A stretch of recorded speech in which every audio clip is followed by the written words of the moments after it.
Hello puffins, my name is Olympia Sabrina Avalanche, and I was born under a milky titty moon on November the 18th, 1990, making me a vicious scorpion with a sharp stinger and an even sharper wit.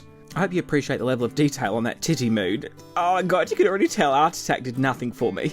My mother Vesuvia unexpectedly birthed me in the middle of Federation Square, Melbourne, in the vicinity of a Qantas, offering cut-price flights to the Gold Coast. Oh my god, everyone was watching, it was so gross. I shot right out and slid about 12 yards into a vending machine for frosty beverages, almost killed a bird. It's fitting for me since I have quite the affinity for Kentucky Fried Chicken. I lived in Melbourne for all of my childhood. I could often be found in the bush, practising my slut drop and throwing rocks at cyclists. My best friend Christina and I were mad whores about town. We would play together in the street for hours and years until I promptly ended the friendship upon discovering that her younger sister Laura shoved dolls' heads up her bum. I had no time for friends by that point anyway, as I had found a little celebrity status owing to my run in a Pampers commercial for television, as the pissy older sister who just wished that her baby brother had been aborted. So sweet. Mum and I lived with Aunt Rosemary and Auntie Cressida. Aunt Rosemary made ugly jewellery and sold it at car boot sales because she's a simple prick, while Aunt Cressida was always unemployed due to her unlikable nature and stiff odour. I don't recall a time when either of them were not single, due to the fact that they looked like Bubba Ray and Devon Dudley. Uncle Rolf lived about 20 minutes away, but we never knew what became of him. My mother Vesuvia ran a small pastry empire in her very own coffee shop, which she called the Leopard Lounge. It was a darling place to hang out as a child, despite the fact that I once found a razor blade in a Victoria sponge.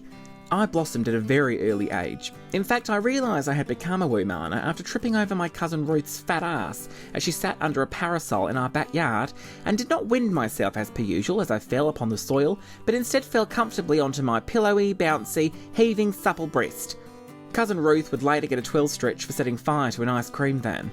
We suspect she was also the person responsible for putting a hot dog in the tiramisu at the Leopard Lounge. At least we all thought it was a hot dog. My teenage years were fraught with confusion and conflict, owing to the fact that my Aunt Rosemary imbued me with an interest in pretending to be furniture after she sat on me one Christmas.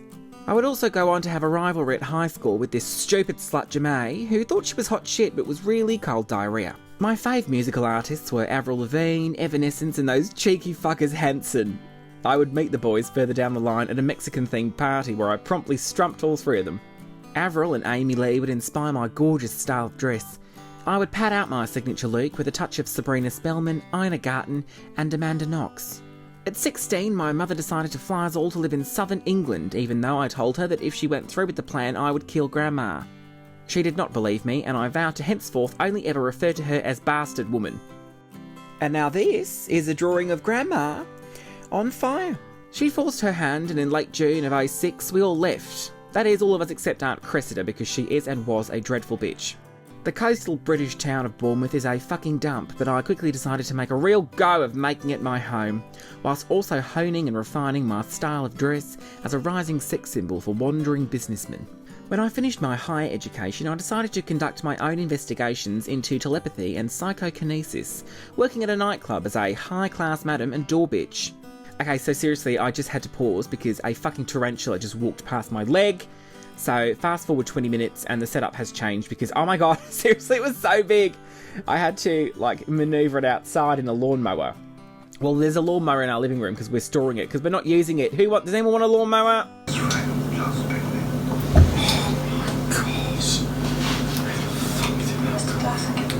As the door bitch, I would also see if I could will punters into giving me money for no reason at all by dilating my pupils to the size of beanbags.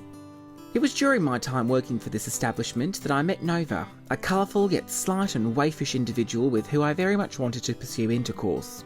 Nova and I were cohabiting by the spring, and we left the bar, and we say it was bar, it was a fucking shitter, to work for ourselves as morons of the internet, recording our every move and whim for the entertainment of fine people such as yourselves.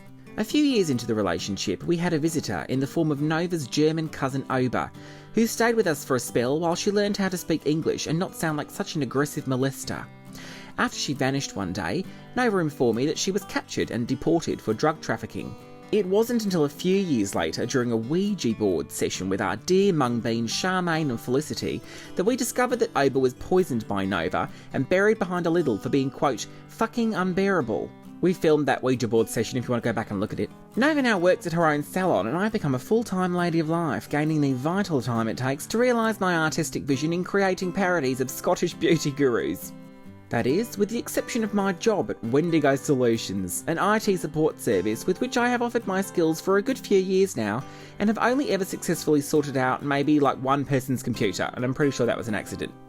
My favourite colleague is Hilda, and we like to go to bars and drop our panties together. While in my office, I'm forced to sit abreast an absolute lump called Stephanie, who looks a bit like a hippogriff and smells like gherkins. Our line manager is called Linda and she's another stupid bitch. And Eugene is the clumsy, not obviously sexy nerd who works upstairs, but you can judge for yourself. There is a reality show of Wendigo Solutions starring myself. You can watch the whole thing here on the channel. During my spare time, I like to drink wine, fine white wines, and only juices with decent enough percentages to get a little buzz going. Nothing too sweet, and bottles with cute pictures of birds on them come straight to the front of the queue, yeah. I also like to review these wines in the critically despised Novympia web series, This Wine Tastes Like Crap. I've been doing the series since the launch of our channel, which coincided with a partnership with World of Wonder, who produce RuPaul's Drag Race. Hope you're wearing hard hats for all those names falling. Since then, Nova and I have posted videos where we eat baby food, read all of our mean comments, and even go on the weakest link. We are currently the proud parents of one fish named Lady Diana Spencer, and are also in the process of thieving a neighbourhood cat we have affectionately named Velma. There are no current plans to wed or have children because both concepts seem fartish and a waste of time. The only thing left to do now is wish our darling patron Craig Gibbon a happy birthday, whose birthday it is today, Wednesday the 12th. Hope it's delicious. I know you deserve lots of jewels and fine china. Get really rotten, Craig. And also thank you to our cult elder Oliver for his request for me to do a Draw My Life. This has been my beautiful life in a nutshell. Join us, darling. Subscribe to the Novympia cult and become an asshole. Over and out. Yours delightfully, Olympia. And a woobly boobly to all our beautiful patrons, including our brand new recruits, Pedro Jimenez, Abby Staples McKay, Daniel Callahan, Michael Nyhan and Sophie Ripley.